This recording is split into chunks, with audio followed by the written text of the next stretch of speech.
April has always been a gambler's month for storm chasers. Some years the skies stay quiet, with nothing but endless miles of blue and broken promises.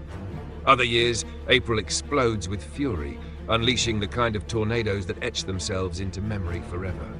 And in 2022, April was ready to play its dangerous hand. April 11. A sprawling trough carved its way across the southern and central plains, stirring the atmosphere like a cauldron. Across the Midwest, meteorologists' screens lit up with warnings. A multi-day severe weather outbreak was on the horizon. The ingredients were classic: deep moisture surging north, unstable air rising from the Gulf, and powerful jet stream energy tearing across the plains. The plan that morning was clear: head towards central Arkansas. Overnight storms had left behind an outflow boundary, the perfect spark for new supercells. To a storm chaser, that boundary wasn't just a line on a map. It was an invitation to dance with chaos.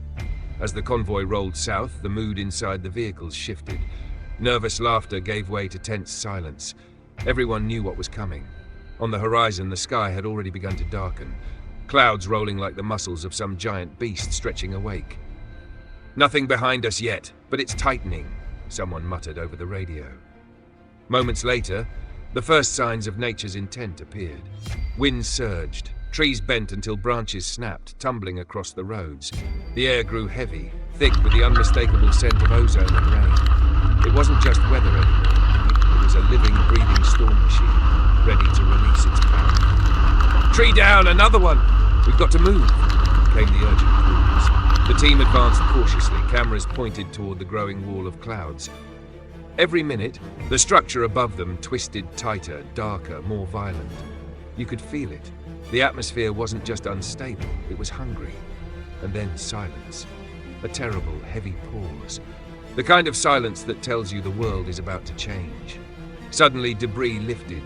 Branches spun in mid-air, shingles ripped from a rooftop, and a funnel began its slow, deliberate descent from the heavens.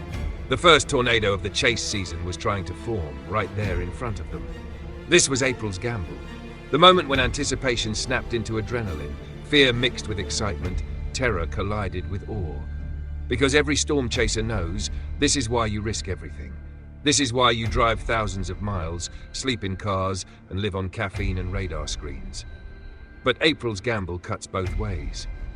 For every breathtaking tornado that forms, there is destruction, loss, and heartbreak in its path.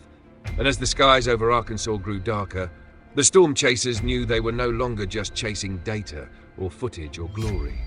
They were chasing history, and history always demands a price. By midday on April 11th, the plan had become reality. The storm chasers arrived in central Arkansas, where the atmosphere was primed like a loaded weapon.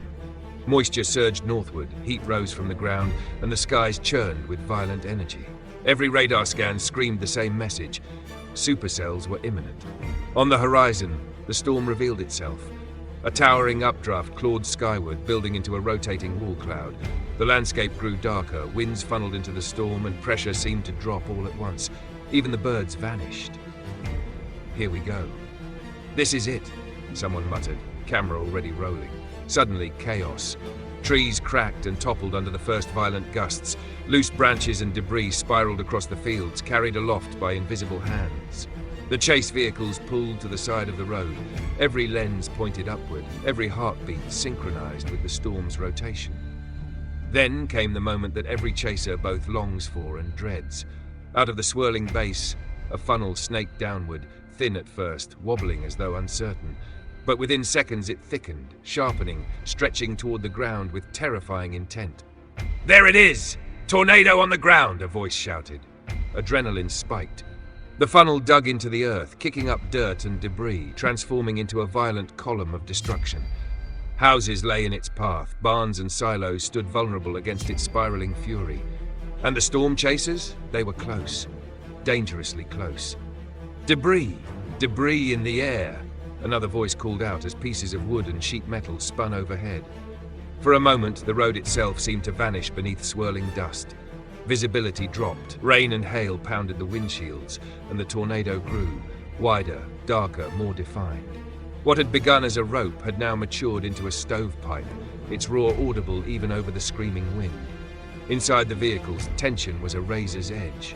Do they hold their ground for the perfect shot, or retreat before the storm devours them? These are the decisions storm chasers live with, decisions that must be made in seconds, with lives hanging in the balance. East! Go east now! The lead driver ordered. Engines roared, tires skidded on wet pavement as the convoy raced for position. They crested a hill, and suddenly the tornado was in full view. An awe-inspiring sight, a column of swirling chaos stretching from ground to sky. It was a mile away, maybe less. Close enough that the pressure in their ears popped, close enough that the earth itself seemed to tremble. Cameras captured every terrifying detail. The rotating debris cloud, flashes of lightning inside the funnel, and the sheer, unrelenting power of the storm. And then, almost as suddenly as it had formed, the tornado began to cycle. The funnel lifted, its base narrowing as it retreated into the storm.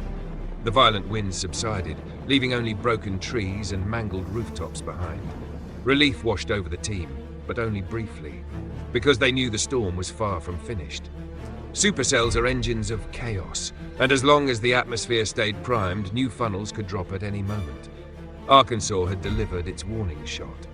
The atmosphere had shown its hand. This outbreak was real, and it was only the beginning.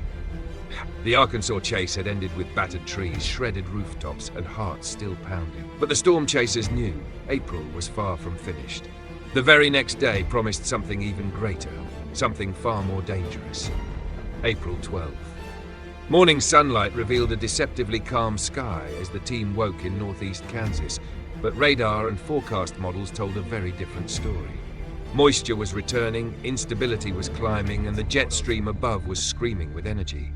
Every sign pointed to Iowa becoming the bullseye. By early afternoon, they were north of Sac City, Iowa. The fields stretched endlessly, flat and exposed, perfect terrain for both tornadoes and the people chasing them. Yet before the storm even arrived, the past made its presence felt. They stopped briefly in Minden, a small town scarred by an EF3 tornado just weeks earlier. The damage was everywhere. Trees stripped bare, homes collapsed into splintered piles, barns flattened as if by a giant's hand. Children's toys lay buried under debris, a silent reminder of how lives had been upended in seconds. One elderly resident swept the broken porch of what remained of her home. She looked up at the approaching chase vehicles, her voice weary but steady. "Another storm today, isn't there?" No one in the convoy could answer. But the look in their eyes confirmed what radar already screamed. Yes, another storm was coming, and it could be worse. The monster forms at 2:30 p.m. The atmosphere erupted. A supercell southwest of Carbon, Iowa, tightened with alarming speed. On the horizon, the cloud base lowered, twisting violently. Rotation signatures on radar spiked. The storm had found its focus. "Here we go! This is it!" one of the chasers yelled. The wall cloud spiraled, funneling down in jagged stages. First a thin rope, wobbling uncertainly, then thicker, sharper, stretching to the ground. Dust exploded upward as the funnel connected, becoming a living, breathing tornado. "There it is! Tornado on the ground!" Adrenaline surged through the team. Cameras shook as the funnel expanded, evolving into a stovepipe, then growing wider still. What had begun as a fragile thread of cloud was now a churning column of destruction, tearing across open fields toward the northeast. Every second it grew more menacing. The roar became audible, low, deep, primal. Power flashes lit the horizon as transformers exploded one by one. Debris lifted, swirled, and vanished into the vortex. A deadly decision. The chase team was close, dangerously close, too close. "Do we hold? Or move east?" the driver asked, his knuckles white on the steering wheel. "Stay with it. We've got this," came the reply. Engines revved.